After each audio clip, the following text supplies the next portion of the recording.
Ashley Westwood, two nations. One can be called a footballing heavyweight because they won a World Cup way back, 52 years back. The other team is aspiring to be a heavyweight on the back of this performance at this World Cup. Is that a fair assessment of these two teams? Yeah, I mean, I think any team that makes the final is going to go down in history. Obviously, if you win it, even more so. So I think whoever gets there will rightly claim that crown, and it'll stick. And Croatia, obviously, they came into this tournament with low expectation, like England, a nation of not many people. I think 4 million odd. They have some very good players, obviously playing in La Liga. But we'll see. We'll see if they're good enough. I think hopefully they might just tire out. And apart from the two main players and Mandzukic, the rest for me they're not world class. Okay, form bungs don't matter at this stage, Eugene. Tired legs don't matter. It's about getting on the park, forgetting everything, because you never know, this opportunity may never come again. I would say what you're saying, but then I have to give it. I mean, fatigue could really get into Croatia's, problem. But the moment you step on the pitch, you want to give it your all. But it's just when will your body fail? That's what's gonna create a problem for Croatia. But obviously, when you go there, you want to give your everything. You give your best, no matter what happens. So it's just that hindrance for Croatia. Okay, we'll look at those fatigue levels a bit more in detail on the show, because let's give you the lineups which have come our way. The first one is England, and no surprise, a run change from the team that comfortably swept aside Sweden in the quarterfinals. Kyle Walker, Dele Alli, Ashley Young, Jordan Henderson have all recovered from small niggles. They've been named in the starting 11. Eugene, go with what's worked for you. That's the mantra for Gareth Southgate. Yes, like France, he's been very confident. The players have been very consistent, and he's gone with the same formation, same players. So the consistency is very important. You can see in the tournament is very important, and the players' confidence is, they boost with confidence. And now after going through the group stages and knockout stages, and they've done really well against Sweden. So why not go with the same team? Okay, Croatia have made one change to the team that started their quarterfinal against Russia. Andrej Kamaric has been replaced by the more defensive-minded Marcelo Brozovic. But in good news for the Croats, right back Sime Vrsaljko has been deemed fit for this match, as has goalkeeper Daniel Subasic. Ashley, lots of quality in the centre of the pitch. You wonder how that back four will shape up against this marauding England lineup. Yeah, I mean, they've obviously got two strong central defenders. Not the quickest. Vida's okay. The big one for me is Vrsaljko. I think if he was out, we did see him come off with a knee injury, then they would have been putting Vida at right back, and they may have just found themselves all over the place. The other big plus for them is Brozovic comes back in. They looked a better team when he came on the last game. I think they got the tactics wrong. They expected Russia to be super defensive. They weren't. So they needed that key defensive midfielder on the pitch. And when they did that, that freed up Modric and it freed up Rakitic to go forward and influence the final third. Okay, those are the opening comments from my two guests here. But let's give you a ground report live from Moscow, because WION correspondent Lucy Taylor is there. Lucy, a lot of noise behind you. Yes, perhaps you're one of those screenings, but at the top, a bit of divided loyalties for you. Reporters aren't supposed to be biased, but then England have waited for this stage for 28 years.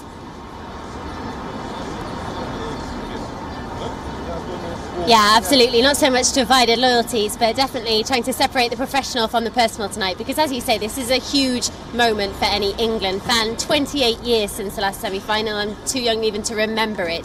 That match has gone down in English folklore. Everybody has heard of it, and it's even longer since the last final, 1966. So every England fan here and in England tonight celebrating. We're told that there are thousands of England fans who've travelled here for the match, or just to be in Moscow to see it. But the truth is, of course, this is also a special moment for both sides, because Croatia probably didn't expect to be here either. They're battling for their first ever final. So yeah, fantastic night here, huge occasion, and we'll see what happens. Yes, I can just see some fans around you and also on our screens, Lucy. But tell me one thing. Obviously everyone's having a party, but are there any waistcoats left in Moscow? Because in our studio, Ashley Westwood has rushed off and found himself a waistcoat as well. So how's the waistcoat production in Moscow this morning? Yeah, I'm sorry if I've let the side down on that score. Yeah, I think there probably are some for sale in Moscow. I haven't seen too many people wearing them here. It's more England shirts than England flags. But I've heard that that's a big thing back in London, back in the UK. Here, though, there are a surprising number of not just England fans, but Russian people who are supporting England as well. Perhaps surprising given some of the political situations we've had over the last 6 months, but people here are getting behind England. I've seen a lot of Russians saying that they're going to support England all the way into the final after Croatia knocked out Russia in the previous round. So, yeah, great mood here in Moscow. As you say, I'm in one of the biggest and busiest sports bars in central Moscow, and it's just starting to fill up, so I think we're in for a good atmosphere tonight. Okay, find a good seat. Find a good seat in front of the television screen if you aren't headed to the stadium, and enjoy the game. Lucy, thank you so much for joining us. Just to build on what she was saying, Ashley, it's been a long wait for English fans. They've waited for this, perhaps go back to 1996, 1996, the European Championships in England, to see a similar kind of euphoria around an England team. Yeah, I think it's been more the disappointment that's been worse. You know, there's always been a huge expectation going into either tournament, whether it's Euros, whether it's the World Cup, and we've always believed that we're going to win it, or we've got a team to at least get to semi-finals, finals, and it's never quite happened. Last World Cup, you know, we struggled, we didn't really get out the group, but in this time it's the complete opposite. Now it's kind of no expectation, we're playing really well, we're in this semi-final, and it's a little bit of unknown territory for us because, like I say, we didn't really expect this, but now all of a sudden, now we're thinking we're going to win it. Yes, he thinks they're going to win it, but 90 minutes plus added time, Eugene, stands between immortality and obscurity. Yeah, obviously, like we saw yesterday, you know, the winning team are ecstatic. It's a matter of, you know, after you lose, you say, I could have done this, I could have done that, but when you go on the pitch, it's when you have to give your all. It's unlike what Belgium did yesterday. You know, they really didn't perform to their potential. So I expect our teams today would try to do the best and, you know, try to avoid those situations. Okay, I'm going to ask both of you direct questions, starting with you. I know you're wearing your waistcoat, so I'm not going to ask you about England. Can Croatia win this, Ashley? Well, of course they can. You know, England's back three is inexperienced. Really, Kyle Walker's not a natural centre-half. Obviously, we've all witnessed and seen the quality of Rakitic and Modric. Mandzukic has worked really hard without really scoring many goals, so he can come to the party and provide a real threat. And they've also chipped in with goals from set pieces. Vida scored in the last game from a set piece, so they're a decent side. They're here on merit. Three wins out of three in the group stage, so of course they can win it. I don't expect them to. I think England are better. You know, man for man, I think we've got a better side. You know, if you take out their four kind of key players, I think we have a lot more in the locker. But it's 90 minutes, anything can happen, or it might be 120. The bias is showing. But do England have the momentum to knock this Croatia team out? Yeah, they do have it. I mean, they have got a very young, youthful, confident side that's looking to create history, to change history, or maybe, you know, create something different. And where the hope of a nation is on their shoulders. So I think that they will do the best, and they have an edge over Croatia. Okay, let's not waste time. Let's get into the tactics, Ashley. Everyone's waiting for this game. I'm not going to ask you a specific question today. Just look at this and tell us, where do you think this game is going to be won for either side? Well, it's an interesting one. For me, Croatia have been better when they've played this three-man midfield, with Brozovic has sat at the bottom, being the defensive one, and obviously Rakitic and Modric have both been free to get forward. But if they are to do that tactic, I think that will play into England's hands. We know England will play the three across the back. Henderson will sit as the defensive midfielder. Lots of width from Young and Trippier on the right-hand side. But England's strengths are Lingard getting it this side of the midfielders and Dele Alli getting this side of the midfielders. So with knowing that, you would have to say that Croatia will have to change a little bit. Croatia surely must go like this. They must play Rakitic here. They must play Brozovic here. And their job is to stop this. But what I think will happen is, because of the way England will split nice and wide with the three central defenders, when the ball is with those three central defenders, you will see the Croatian players just dropping off, and they'll be a little bit defensive, and they have to protect this kind of area because they can get outnumbered in here, obviously with Henderson joining in. But what I don't want to see happen, which might happen, is Dele Alli and Lingard will be coming here, and then all of a sudden England will find it hard to get the ball through there to these key players, and it may just end up being a bit of a stalemate, with possession being played around at the back between the England players, just looking for that one player to pop out. You know, it may be Dele Alli drops deep, a midfielder drops out, and then all of a sudden it opens up to go a little bit more direct to Sterling down the sides, or even maybe into Harry Kane's chest. And once we get the ball this side of the you know, the Croatian midfield. Once we get the ball into this range, then that's when you'll see England come into their own, really, and they'll start to try and dictate the play. But it's beating that mid-line of defence, the mid-block, if you like, which is going to be really important. So I think you'll see 2 sitters from Croatia. Okay, so France are through to the final, and they had their President Emmanuel Macron in the stands for that game. Now, English Prime Minister Theresa May won't be travelling because of frosty relations with the Russian regime, but she has wished her team the best for the game tonight. Listen in.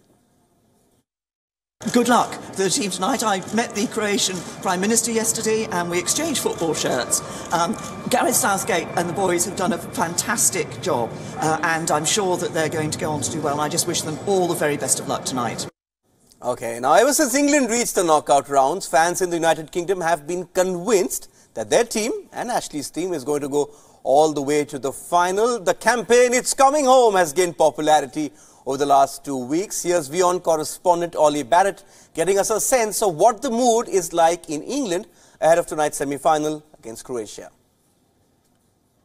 England in the final of a major tournament for the first time since 1996 and the first time in a World Cup since 1990. So quite a journey this has been so far already, but many England fans are optimistic about what comes next.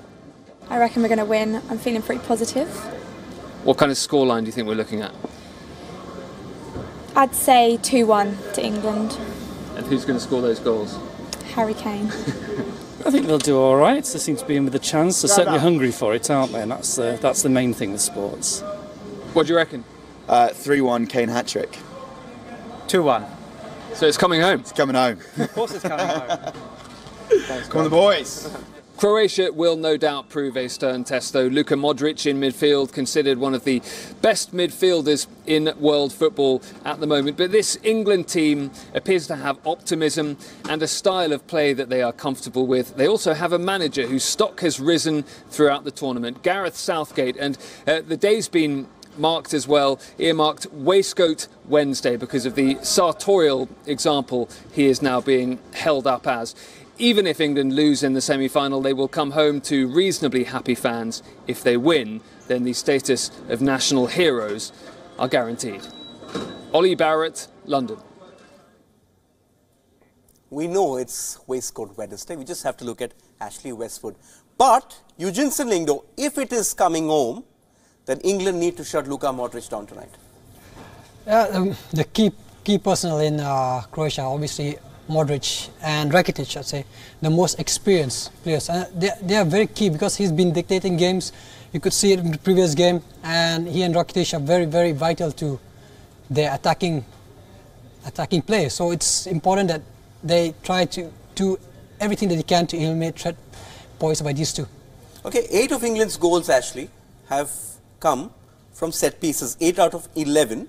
3 of the 4 goals Croatia have conceded have been from set pieces. If you ask Gareth Southgate, is that something you want to exploit? I think they will. Obviously, they know them. They've got a few well-drilled ones.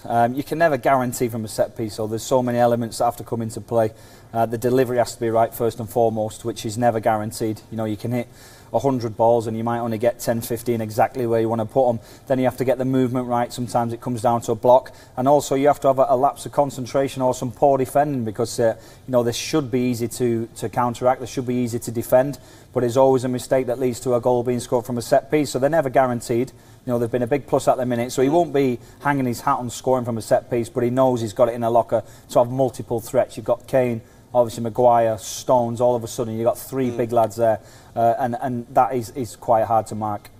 You know, you were mentioning this fatigue levels. You know, I've actually got some numbers down, and they ran 132 kilometers against Denmark, 139 against Russia. That's 15 kilometers less than what England have run. That's obviously going to be a factor for you, but you also have to take into account those emotionally scarring penalty shootouts. That's also going to be, that's also should have taken a lot out of them for Croatia. I mean, mentally you can get drained out. Fatigue levels are obviously there. It does take a toll on you, but at the end of the day, I think it's what you have in the heart. I mean, like, maybe you're tired, but you want to push, you want to give more. That it comes up to that. I mean, players, they're willing to win. How ready are they to fight, you know, for that last inch? So it comes to that. Okay, we'll tell you how ready England are going to be to win this, because my producer Yash Shah has come up with some fascinating numbers, and I'm going to draw Ashley's attention to it. You're going to see it on our screens very soon. Now, we all know England won the World Cup in 1966. So what else happened in 1966? It could be a coincidence, Ashley. Look at this. In 1966, European champions were Real Madrid. They won it this year as well. Manchester City won the league this year, the Premier League, but in 1966, they also won the league they played in. Chelsea finished 5th. They also finished 5th this time. Burnley were in Europe in 1966. According to this, who's winning the World Cup? Well, omens, they're there for a reason. So let's all go home now. We know the results, so we don't have to do another show. It's finished. In 1966, there's one more, Eugene. The reigning Wimbledon champion was knocked out. So the omens are all for Ashley Westwood to throw us a big party on Sunday night. I can't bet on that, but my heart is with Croatia though. But I don't know, the omens are saying, let's see what Croatia have in store. Lots of talk about Raheem Sterling. He's hammered by fans, completely hammered. The fan ratings don't have anywhere else. But like you showed us in the last game as well, he gives England a very viable alternative. And also, with Croatia having these tired legs, you would look at England stretching the play a lot, especially with those wide men coming in, really pulling them all over the park. That's going to play into England's hands. Yeah, for sure. I mean, he gets hammered for records. You know, he's not scored in 24 games. I think 2 in 42 for England. But at the end of the day, we've already looked how important it is to get Dele Alli and obviously Lingard in behind that midfield. But you can only do that if the play becomes stretched. Ideal world, England want to play through the thirds, get the ball nice and easy into the feet behind the midfield. But sometimes you need a plan B, and he's supplying that. You know, he's the one running down the sides. He's the one running his socks off. You know, stretching things, doing unforeseen runs. You know, he runs down the side of the 18-yard box. He's not going to score from there. But if the cross comes in, laid back maybe to Trippier, Harry Kane's in the box. So it's, you know, he's a team player. You know, it doesn't matter if he doesn't score a goal as long as England win, and Gareth Southgate's well aware of that. Yes, and he's backed those kind of players. Almost out of time, Eugene. I know you said you're a Croatia fan, but give us your prediction for this one, and don't say Croatia are going to win. Okay, you can say what you want. It'll be a tight game, but because of the experience that Croatia have got, I'd go for Croatia 2-1 win. Okay, you're breaking Ashley's heart. He's breaking Ashley's heart, but that's the coach and his players. That's between them. We'll leave you out of it. Okay, that's it then on this Wednesday edition of Theatre of Dreams. Time for me to thank Ashley Westwood. And I'm going to remind you that hotels in Noida have strict rules when it comes to making noise in your room at night. So please adhere to that. Eugeneson Lyngdoh, make sure that your coach doesn't make too much noise and stop him from jumping into the pool late at night if England win. Hopefully Eugeneson will keep an eye on Ashley, and we're done then. We're just going to remind you that Ashley and Eugeneson will be back at 6:30 p.m. on Thursday to look back on this result and set up the World Cup final. We still don't know if it's coming home, but it's time we got home. Good night.